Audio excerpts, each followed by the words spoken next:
আমার মনে হয় অনেকেই তোমরা জানো এঁচোড়ের কিন্তু আরেকটা নাম আছে, গাছপাঠা।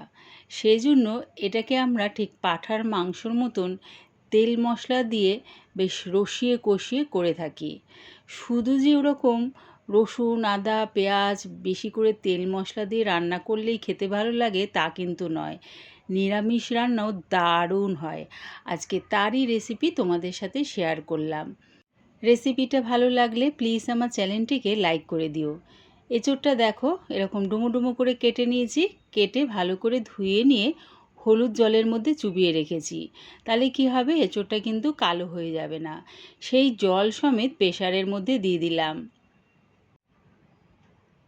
গ্যাসটাকে হাই ফ্লেমে রেখে আমি দুটো সিটি দিয়ে গ্যাসটাকে অফ করে দেব।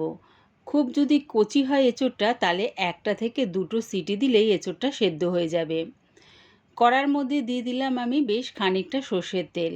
আর দেখো আলুগুলো ঠিক এরকম ডুমু ডুমু করে কেটে নিয়েছি। তেলটা ভালো মতন গরম হয়ে গেলে আলুগুলো দিয়ে বেশ লাল লাল করে ভেজে নেব। অবশ্যই কিন্তু এঁচোড়ের রান্নাটা করার জন্যে সর্ষের তেল ব্যবহার করো। আলু ভাজার মতন দিয়ে দিলাম সামান্য একটু হলুদ গুঁড়ো। আলুটা ভাজতে ভাজতে একটা পেস্ট বানিয়ে নেব।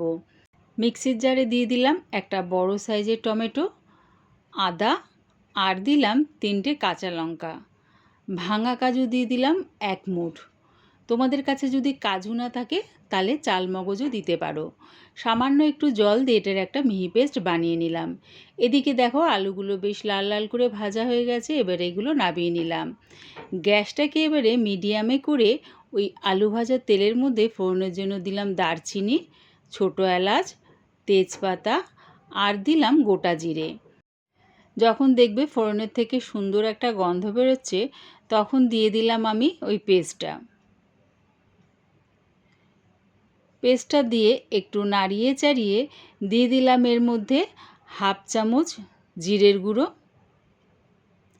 1 চামচ ধনের গুঁড়ো, সামান্য একটু হলুদ গুঁড়ো। আলুটা ভাজার সময় হলুদ গুঁড়ো দিয়েছি, আবার এদিকে এঁচোড়টা সেদ্ধ হওয়ার সময়ও কিন্তু হলুদ গুঁড়ো দিয়েছি। দিলাম 1/2 চামচ লঙ্কার গুঁড়ো, ঝালটা নিজেদের স্বাদ অনুযায়ী ব্যবহার করো। আর কালারের জন্য দিলাম 1 চামচ কাশ্মীরি লঙ্কার গুঁড়ো। সব কিছু দিয়ে ভালো করে কষিয়ে নিলাম।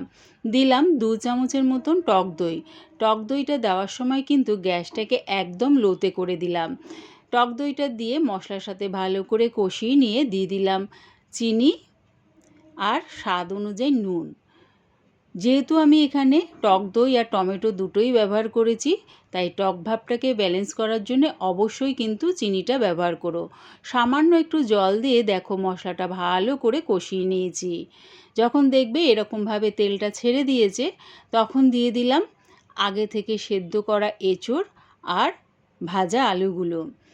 মশলার সাথে ভালো করে এটা 2 থেকে 3 মিনিটের জন্য কষিয়ে নিলাম। এঁচোড়টা যেহেতু আমি প্রেসারে সেদ্ধ করে নিয়েছি তাই মশলার সাথে 2 থেকে 3 মিনিটের জন্য কষিয়ে নিলাম। তাহলে কী হবে, মশলার স্বাদ আর গন্ধ খুব সুন্দর মতন এঁচোড়ের মধ্যে ঢুকে যাবে। 1 কাপের মতন জল দিয়ে চাপা দিয়ে আলুটা সেদ্ধ হওয়ার অপেক্ষায় রইলাম। 5 মিনিট পর চাপাটা খুলে তোমাদের দেখাচ্ছি। দেখো আলুটা কিন্তু খুব সুন্দর মতন সেদ্ধ হয়ে গেছে। আর এঁচোড়টা তো আগে থেকেই সেদ্ধ করা ছিল। এবারে এর মধ্যে দিয়ে দিলাম 1 চামচ ঘি। যেহেতু এটা নিরামিষ তাই অবশ্যই ঘিটা ব্যবহার করো, তাহলে কিন্তু স্বাদটা আরও বেশ ভালো লাগবে। ঘিটা ভালো করে মিশিয়ে নিয়ে গ্যাসটাকে লোতে রেখে চাপা দিয়ে 30 সেকেন্ডের জন্য এটা ফুটিয়ে নিলাম। রেডি হয়ে গেছে আমার দারুণ স্বাদের নিরামিষ এঁচোড়ের রেসিপি। এবার এটা নামিয়ে নিলাম। এভাবে একবার বানিয়ে তোমরা গরম ভাতের সাথেই যে ভালো লাগবে তা কিন্তু নয়, রুটি পরোটার সাথেও কিন্তু দারুণ লাগে। আমার এই নিরামিষ এঁচোড়ের রেসিপিটা ভালো লাগলে প্লিজ আমার চ্যানেলটিকে সাবস্ক্রাইব করে দিও।